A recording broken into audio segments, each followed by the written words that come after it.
que vous avez rencontré des difficultés de faire un film à partir d'un roman Est-ce qu'il y avait certaines difficultés C'est parce que c'était un best-seller ce roman Non, il n'y avait pas de difficulté particulière.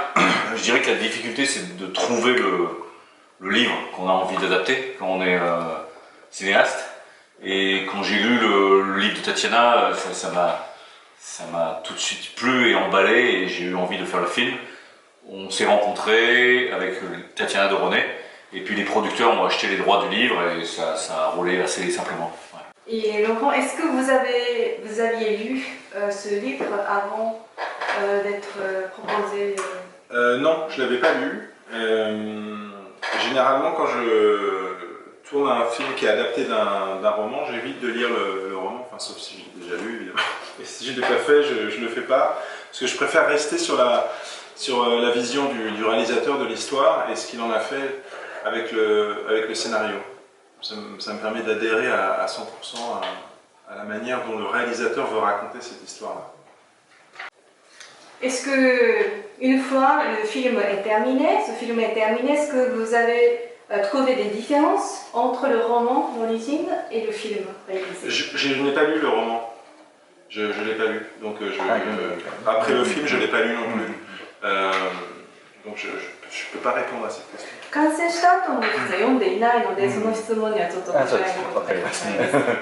Mais moi je peux dire qu'il y a beaucoup de différences quand même. Parce que le roman était déjà assez long, donc il fallait couper, supprimer des personnages, changer des scènes. Et donc moi j'ai changé pas mal de choses. Et puis adapter un roman, c'est donner sa vision du roman. Donc de toute façon il faut trahir, changer des éléments pour faire exister le scénario et le film. 私自身はですね、完成もちろん読んでますので、何が違うかというのは言えます。その原作とそれから完成した作品、映画の作品の間に何が違うかと言いますと、まずですね、原作は非常に長いものだったので、かなり削除して短くしていく必要があった。人物もですね、カットしなければいけなかったということですね。で、多くの要素を変えて自分の映画を作る必要があったという、そういった違いがあります。Je sais que cette auteure, Tatiana, c'est quelqu'un de très connu. Est-ce que vous avez un secret pour la convaincre, pour qu'elle accepte, comment dirais-je, pour que vous réalisez le film un secret son main, oui. C'est mon charme, je pense. Non, pour répondre plus sérieusement, il n'y a pas de secret, mais je pense que les romanciers, moi c'est mon premier livre que j'adapte, mais ils ont besoin d'avoir confiance dans les scénaristes et le réalisateur. Donc on a beaucoup discuté quand on s'est vu 2-3 fois, et on a beaucoup discuté du livre, de comment j'allais adapter, enfin voilà, en amont on s'est mis d'accord un petit peu sur ce que serait le film, voilà. Et il faut mentir un petit peu. Par exemple, elle m'a dit, mais ça c'est un peu un secret du coup. Elle m'a dit, mais ça va, tu vas pas, la fin aussi ça te va? Et j'ai dit oui, alors que dans ma tête, je savais qu'il y avait des choses que j'allais moi devoir changer pour aller dans le sens du film que je voulais faire. Donc là, j'ai pas tout dit. Il n'y a pas eu des problèmes particuliers avec elle? Non, ça s'est bien passé parce que quand elle a lu le scénario donc elle a vu les modifications que j'avais faites, on a rediscuté et elle a compris que ça allait être différent, enfin, ça partait du livre, que le personnage de Laurent, Mélanie, tout ça, ça respectait le livre, que j'avais modifié des éléments parce que je voulais moi raconter mon histoire à l'intérieur de son roman. Et non, il n'y a pas eu de difficulté. Et quand elle a vu le film, elle était surtout très contente de l'adaptation. Donc ça, c'était bien. Vous savez que le titre de votre film, Boomerang, en japonais, ça sera un peu différent. Si je traduis, c'est la mer qui a disparu sur l'île au Mimosa. Comment vous en pensez? Ouais, c'est très différent. La mer Mother ou la mer de Sea? La mer. Qu'est-ce que vous en pensez? Qu'est-ce que t'en penses? C'est plus long.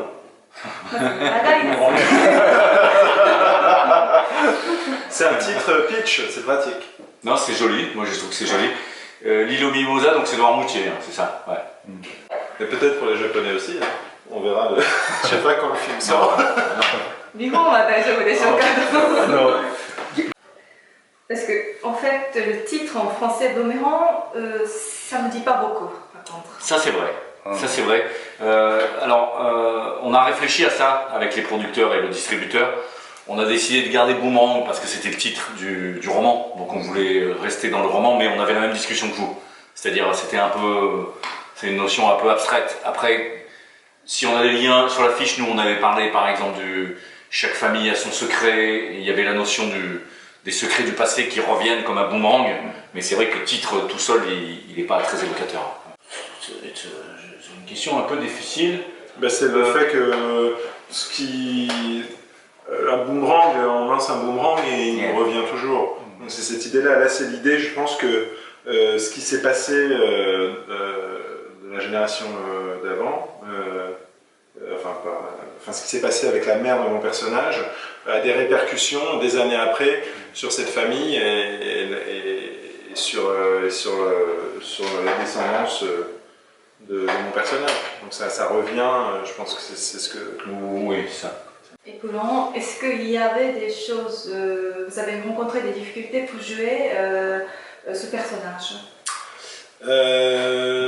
Non, j'ai pas rencontré des difficultés. Après, il y a des choses auxquelles on faisait attention avec François. Je pense c'était de le rendre, de doser sa sensibilité. C'est-à-dire que il fallait pas qu'il soit tout le temps dans les larmes ou tout le temps dans le drame. Et en même temps, c'est un moment de sa vie où il règle des choses, où il ouvre des portes. Et donc forcément, émotionnellement, ça a des conséquences. Donc il fallait qu'il soit en même temps sensible, mais pas, comment dire, pas hystérique, quoi.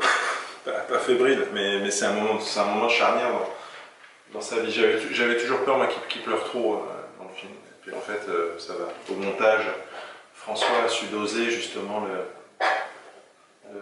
l'émotion. Alors, le clé de ce film, c'est quand même un personnage principal, c'est pas la fille, mais le fils, c'est ça? Est-ce que c'est le clé un peu de film? Vous avez choisi le fils comme personnage principal, mais pas la fille. Alors là, pour le coup, j'ai respecté le roman de Tatiana. C'est-à-dire que dans le roman de Tatiana, le personnage d'Antoine est le personnage central du film. Donc là, j'ai suivi ça sans me poser trop de questions. Et du coup, Mélanie, enfin la sœur, devient un peu celle qui est gênée parce qu'elle est plus proche de son père et qui va s'opposer à son frère et puis finalement décider d'aller avec lui jusqu'au bout de l'histoire. Mais ça, c'était assez fidèle au livre.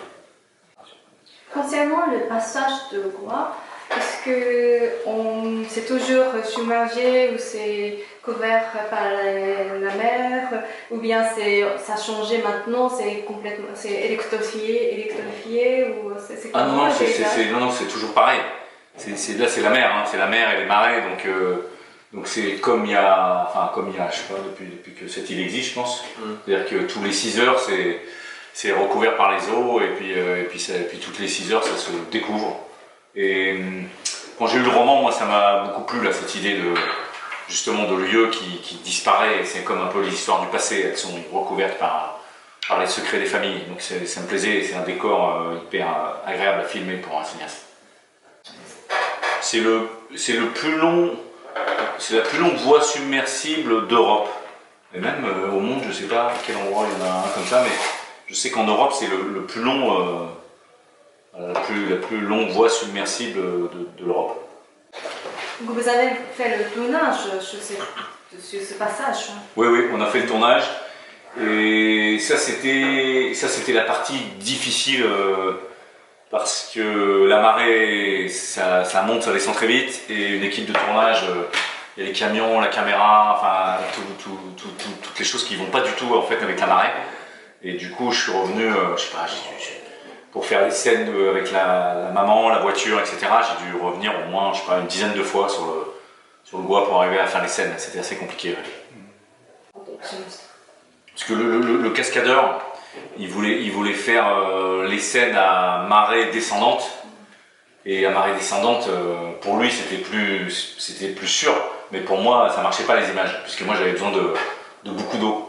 Donc, j'ai fait 3-4 fois comme il voulait, et puis comme après j'ai dit bah non, ça marche pas, et du coup on a fini par faire à marée montante. Donc voilà, c'est des lieux pas simples à filmer. Ouais. Ce sera ma dernière question parce qu'il est temps déjà. Et je ne sais pas si c'est le hasard, mais j'ai trouvé d'autres films qui proposaient la même thématique, c'est-à-dire le lien avec la famille dans le festival. De films français cette fois. Est-ce que c'est ça le lien avec la famille? C'est quelque chose, un sujet qui est un peu à la mode en France? Ça, je pense que c'est un sujet qui est traité depuis très longtemps, que ce soit au cinéma ou dans la littérature, au théâtre. C'est vrai que la famille, c'est le lieu de beaucoup de passion. Déjà, c'est une forme d'amour un peu obligatoire, parce qu'on ne se choisit pas. Des fois ça marche, des fois ça marche pas, et du coup forcément ça donne des situations dramatiques très fortes. Donc je pense pas que ce soit nouveau, ou qu'il y ait particulièrement en ce moment la thématique de la famille qui soit plus traitée que d'habitude. J'ai pas l'impression. Peut-être que là, un peu par hasard dans la sélection du festival, il y en a peut-être plus que d'habitude, avec Entre Valley of Love.